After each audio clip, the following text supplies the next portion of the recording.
Chaudhary Mohammad server governor Punjab, जिनको कि आज सुबह अचानक सैक कर दिया गया था, फारिग कर दिया गया था, वो इस वक्त एक प्रेस कॉन्फ्रेंस से मुखातिब है। पूरे पाकिस्तान में, पूरे पंजाब में एक दिन में 10-10 जलसे किए और फिर इमरान खान को हम सब ने मिलकर मुल्क का वज़ीर आज़म बनाया। उसके बाद मैं भी वज़ारत आला का उम्मीदवार था, शाह महमूद कुरैशी साहब भी वज़ारत आला के उम्मीदवार थे, जहांगीर खान तरीन साहब भी वज़ारत आला के उम्मीदवार थे, अलीम खान भी था और पार्टी के अंदर बहुत ज़्यादा कैडर था।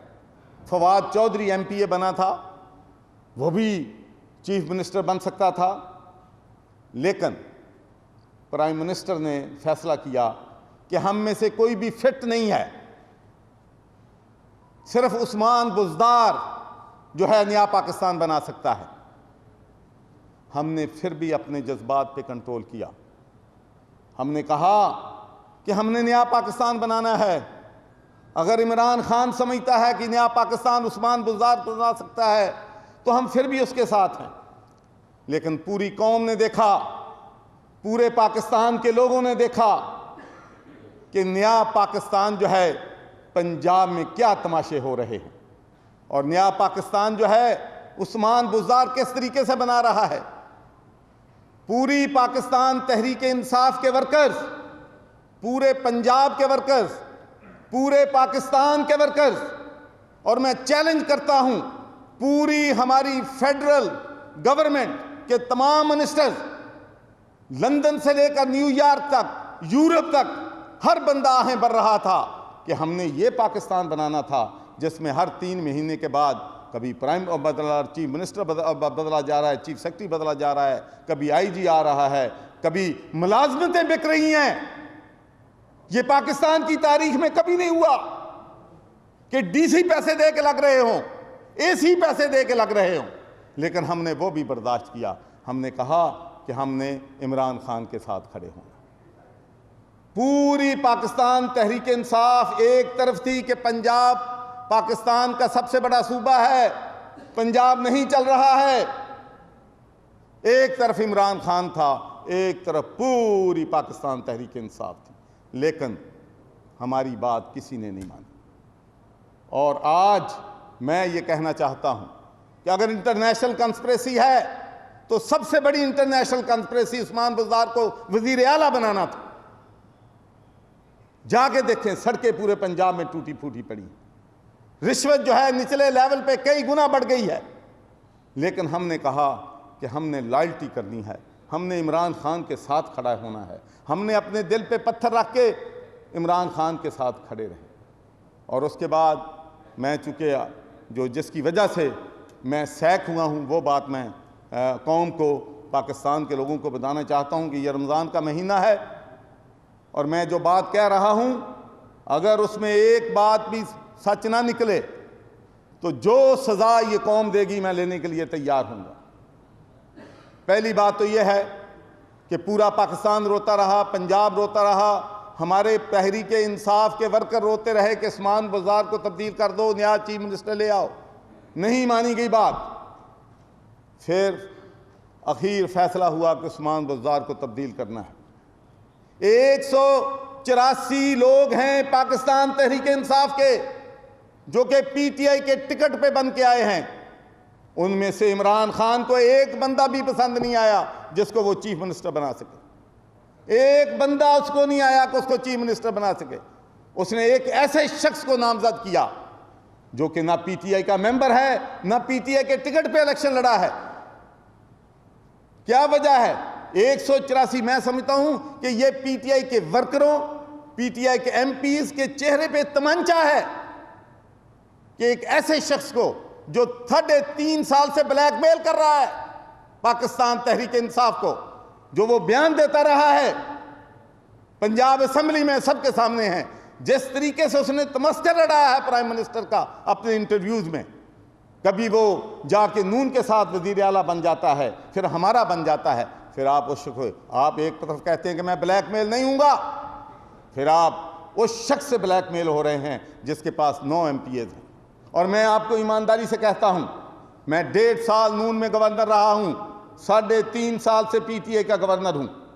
उस वक्त मुल्क में पंजाब के अंदर 4 सूबे नहीं थे। पंजाब के अंदर एक बहावलपुर सूबा था, एक गुजरात सूबा था, एक पंजाब के अंदर चकवाल सूबा था, एक मंडी बहाउद्दीन सूबा था।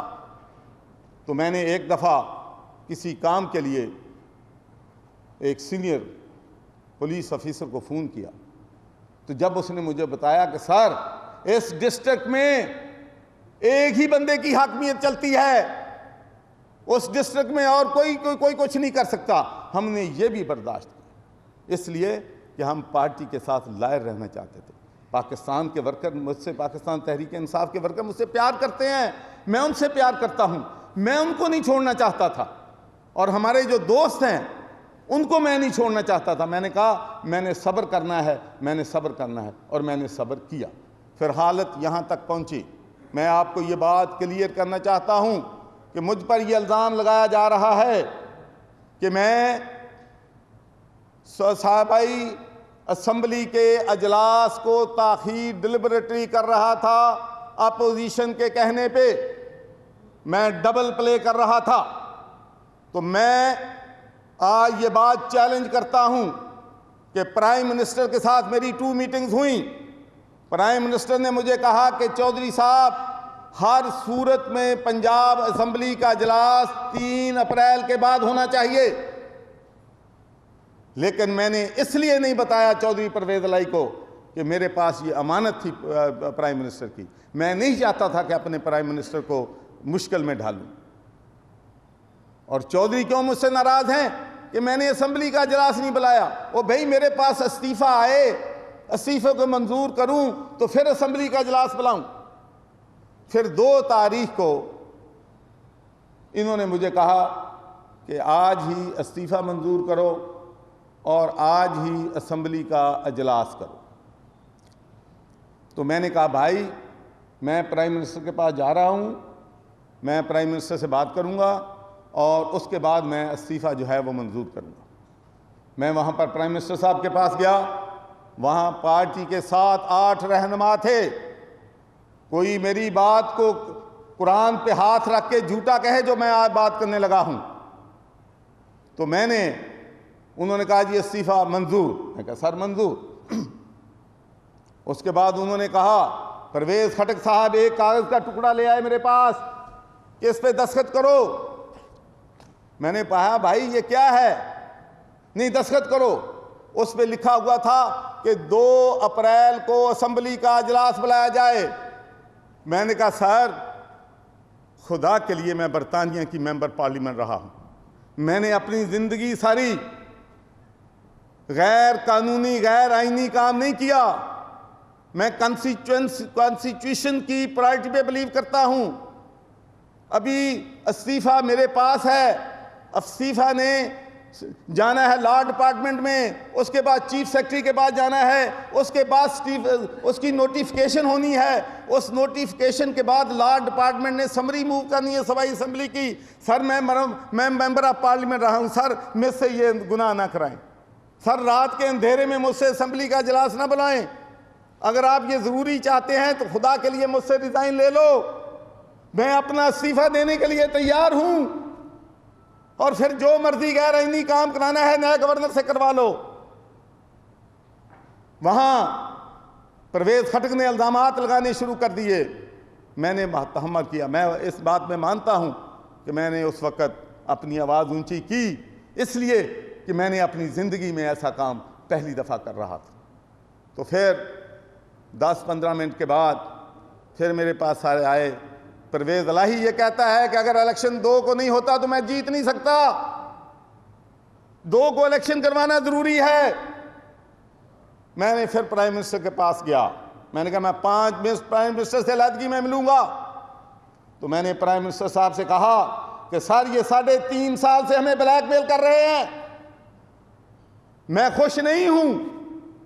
हमारे पास 184 मेंबर्स थे, उनमें से क्यों एक नहीं बन सकता? मेरा दिल नहीं करता इसको सपोर्ट करने को, और ये काम भी मैं अपने दिल पे पत्थर रख के, सर अगर आप हुक्म देते हैं तो मैं ये भी करने के लिए तैयार हूँ और मैंने वो दस्तखत भी कर दिए अपने ज़मीर के ख़िलाफ़। लेकिन एक बात मैं कहता हूँ कि जैसा करोगे वैसा भरोगे। मैंने रात के अंधेरे में गैर आईनी गैर कानूनी काम किया और फिर रात के अंधेरे में मुझे सैक कर दिया गया। मैं डिज़र्व करता हूँ, मुझे दस्तखत नहीं करने चाहिए थे। मुझे बड़ी तकलीफ़ है, बहुत दुख है, बहुत रंज है कि पाकिस्तान एक मुश्किल सूरत हाल से गुज़र रहा है। मैंने मियाँ बरादरान को रिज़ाइन दिया। आप सब जानते हैं कि मैंने आज तक उनके बारे में कभी बात नहीं की और पूरी दुनिया जानती है कि पीपल्स पार्टी ने, अपोजिशन ने भी कभी मेरी ज़ात, मेरे करैक्टर पे बात नहीं की। एक बात पाकिस्तान में सबको पता है कि मोहम्मद सरवर कोई गैर कानूनी और गैर आईनी काम नहीं करेगा, ये सबको मालूम है। इसलिए मेरी वो इज़्ज़त करते हैं और मेरी ख्वाहिश है कि मैं आपको ये भी बताना चाहता हूँ कि मैं कोई 10 दफ़ा रिज़ाइन देने की कोशिश की है पिछले 2 सालों में। मेरे ज़मीर पे बड़ा बोझ था, मैं तकलीफ़ में था जो पंजाब में हो रहा उसको देख, जो तमाशे चल रहे थे। मुझे मेरा रिज़ाइन मैं प्यार से जाना चाहता था, मैं लड़ाई करके नहीं जाना चाहता था, मैं गाली गलौज की सियासत पे बिलीव नहीं करता। अब भी मैं कहता हूँ कि मैं पीटीआई के दोस्तों के साथ, मेरे भाई हैं, दोस्त हैं, मैं उनके साथ गाली गलौज में जाने के लिए तैयार नहीं। लेकिन अगर उन्होंने गाली गलौज की तो मैं फिर ईंट का जवाब पत्थर से भी देना जानता हूँ। फिर मैं ये भी वार्न करता हूँ, मेरे सीने में जो राज हैं फिर सब आएंगे। लेकिन अब मैं ये कहता हूँ पीटीआई के वर्करों को कि मैं आपके साथ हूँ, आप मेरे भाई हैं, आपके जज्बात से मैं आगाह हूँ। मैं माफ़ी चाहता हूँ कि हम आपको एक दिन भी मेरे पीटीआई के वर्करों ने ये फील नहीं किया कि वो इक़्तिदार में आ गए। यकीन माने जब हम अपोजिशन में थे हम बहुत ज़्यादा ताकतवर थे। और आखिरी बात करके मैं आपसे इजाज़त चाहूँगा। रात को मुझे टेलीफोन कॉल आई कि चौ साहब परवेज़ इलाही हार रहा है, आप असम्बली का इजलास मुलतवी कर दें। और उसके बाद आपके पास ये भी पावर है कि अगर वो 186 वोट पहले पे ना ले सकें तो उसके बाद आप असम्बली को डिज़ाल्व कर दें। मैंने कहा जो प्राइम मिनिस्टर साहब कहेंगे मैं उनके हुक्म की तामील करूँगा, as long as it does not violate constitution of Pakistan. मैं बड़े उस आईनी सरबराह हूँ, मैं गैर आईनी काम नहीं करूँगा। सुबह 10 बजे आप जो कहेंगे मैं वकला से मशवरा करूँगा। अगर वकला ने ये बात कही कि ये आईनी है तो मैं यकीनी अपने प्राइम मिनिस्टर के जो है हुक्म जो है उसको अबे करूँगा। वो हमारा लीडर है। तो मेरी अल्लाह ताला से दुआ है। और मुझे एक ख़तरा है कि कहीं ये ना हो जाए कि कल को अखबारों में आए कि चौधरी सरवर भी इंटरनेशनल कंस्पिरेसी का हिस्सा बन गया है। इंटरनेशनल कंस्पिरेसी में मैं ना आ जाऊँ। लेकिन एक बात मैं as a piece of advice अपने तमाम क्रॉस पार्टी पॉलिटिशियंस को कहता हूँ कि दुनिया का कोई मुल्क भी पूरी दुनिया से टक्कर नहीं दे सकता, अमेरिका भी टक्कर नहीं दे सकता। हमें अपने हदूद में रहना चाहिए। आज़ाद खारजा पॉलिसी हर मुल्क का हक़ है। हमें खुदा के लिए पाकिस्तान में जो मर्ज़ी करें। हमारा सबसे बड़ा ट्रेडिंग पार्टनर यूरोपियन यूनियन है। यूरोपियन यूनियन के साथ हमारी $12 बिलियन की एक्सपोर्ट है। पूरी दुनिया जो अपने ताल्लुकात बनाती है वो पहले देखते हैं कि हमारे उनके साथ मुआशी मफादात क्या हैं। हमारा सबसे बड़ा मुआशी पार्टनर यूरोपियन यूनियन है। हमें उनके साथ ताल्लुकात अपने अच्छे रखने हैं। मुझे मालूम है कि कितनी मुश्किलात के बाद मैं पाकिस्तान में GSP प्लस लेके आया था।